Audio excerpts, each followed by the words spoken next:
wanita. Biasanya seperti itu ketika dia seorang wanita. Ketika seorang pria juga biasanya menggunakan nama pria. Selamat menyaksikan, semoga bermanfaat dan dukung terus channel. Assalamualaikum warahmatullahi wabarakatuh. Kembali lagi bersama saya Kang Kumis. Pada kesempatan kali ini Kang Kumis kembali bersama sahabat semua. Tentunya masih di channel Kang Kumis. Pada kesempatan kali ini Kang Kumis kembali bersama sahabat semua. Ya. Pada kesempatan kali ini Kang Kumis ingin membahas mengenai beberapa cara halus, ya, cara yang nyaris tidak terdeteksi, yaitu cara mengetahui pasangan kita selingkuh atau tidak, ya. Jadi yang jelas di sini adalah cara-cara halus yang kita lakukan untuk menjawab kecurigaan kita pada pasangan kita. Artinya itu ketika kita sudah punya rasa curiga, cuman kita tidak belum berani menanyakan atau memang ingin tahu sendiri, ya. Karena ketika kata orang biasanya belum tentu sama, tapi ketika kita sudah melihatnya sendiri maka bisa memperkuat keinginan diri kita juga, ya. Kita akan bahas pada kesempatan kali ini.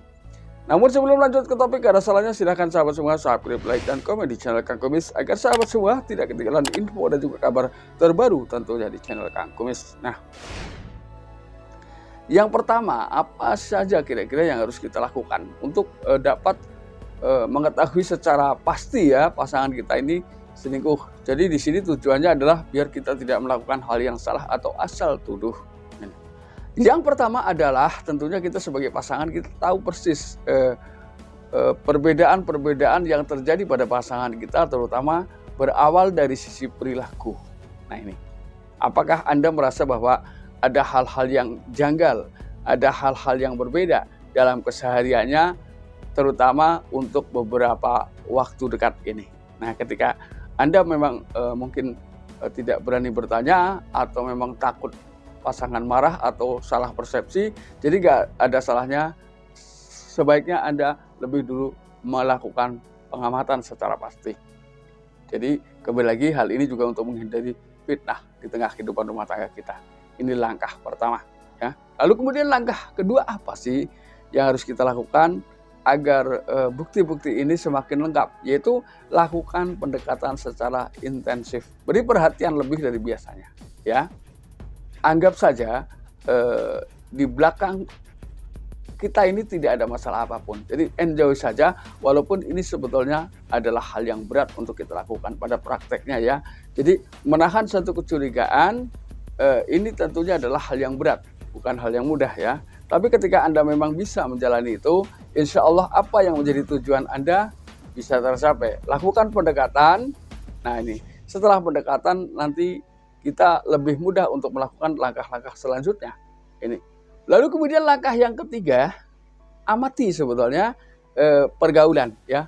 Mungkin dia memiliki teman-teman baru tanpa sepengetahuan kita, atau memang dia sering membawa teman-teman barunya ke rumah.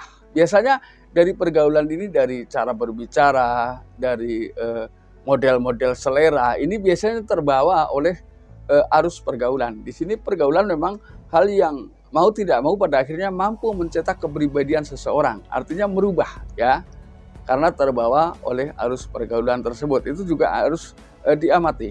Jadi mungkin bukan rahasia lagi, ya, ketika misalnya si A tukang begini, ketika kita bergaul dengan si A, maka pola pikir kita akan hampir sama dengan si A, misalnya seperti itu.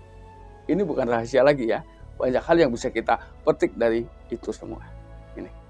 Yang keempat, bisa Anda amati dari jam tidurnya, ya. Biasanya ketika seorang wanita memiliki selingkuhan, dia lebih aktif di media sosial, bahkan dia lupa, ya, lupa dengan tidurnya, dia dengan asiknya. Jadi Anda bisa, mungkin sebagai seorang pria juga banyak lah yang mengalami hal-hal seperti itu. Misalnya di jam segitu media sosial masih aktif, dan setiap kita melakukan apa saja itu selalu mendapatkan jawaban. Itu kan nggak bedanya seperti itu. Kita nggak munafik tentang itu, ya. Sama. Apakah biasanya kalau perempuan ini awalnya tidur lebih awal, tapi setelah dia yakin bahwa si suaminya tertidur, maka ia akan bangun. Ini biasanya seperti itu. Dengan alasan baru mendusin, padahal di sebelahnya ada suaminya. Ini. Lalu langkah yang kelima, amati media sosialnya. Nah ini, Nah, ketika kita bisa melakukan hal-hal secara halus untuk membongkar apa yang selama ini kita curigai, tentunya bukanlah hal yang sulit ketika kita ingin mengamati medsosnya. Nah, di sini bisa ketahuan apakah ketika dia tahu dia ada rasa takut, melarang, atau bahkan sama sekali tidak memperbolehkan apa yang ada di media sosialnya itu diketahui oleh suami. Ini bisa langsung ketahuan. Kenapa? Kita ini dilarang mengetahui aktivitas di media sosial pasangan. Nah ini, padahal apapun yang dilakukan oleh istri kita, kita selama masih terikat menjadi seorang suami, maka kita ikut bertanggung jawab. Ini adalah masalah yang harus tidak boleh dianggap sepele ketika kita sudah betul-betul berada dalam satu lingkaran kehidupan rumah tangga. Ini yang kadang terlupakan, ya. Padahal apapun itu kita punya tanggung jawab besar tentang itu. Ini.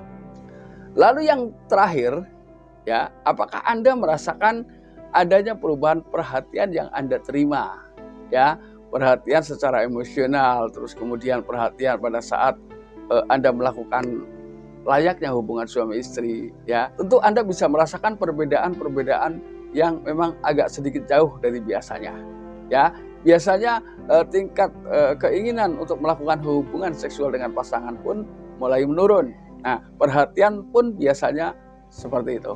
Nah, apakah ini lengkap Anda rasakan? Nah, ketika Anda merasakan hal-hal seperti itu, gak ada salahnya Anda harus lebih giat lagi mencari tahu sebetulnya ketika memang dia selingkuh itu dengan siapa. Mungkin tadi dengan adanya pengamatan di media sosial, amati juga di situ siapa yang lebih sering komunikasi dengan pasangan Anda. Biasanya ketika yang sudah terbiasa, dia menggunakan nama-nama wanita. Biasanya seperti itu ketika dia seorang wanita. Ketika seorang pria juga biasanya menggunakan nama pria. Nah, di sini Anda bisa lihat siapa sih orangnya yang lebih sering melakukan hubungan atau komunikasi dengan pasangan Anda. Itu bisa Anda cek, ya.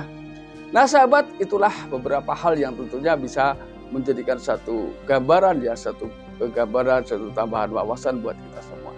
Di sini bukan kita selalu ingin mendikte pasangan kita, tidak, tapi ini adalah merupakan bentuk tanggung jawab sebagai seorang suami agar pasangan kita tidak melakukan hal-hal yang justru memberatkan suami nantinya. Ini masalahnya yang yang harus senantiasa menjadi pertimbangan bagi seorang suami. Suami itu kan imam, jadi punya tanggung jawab sepenuhnya terhadap makmum kita. Ketika makmum kita tidak benar, maka kita berhak, ya, untuk membenarkan.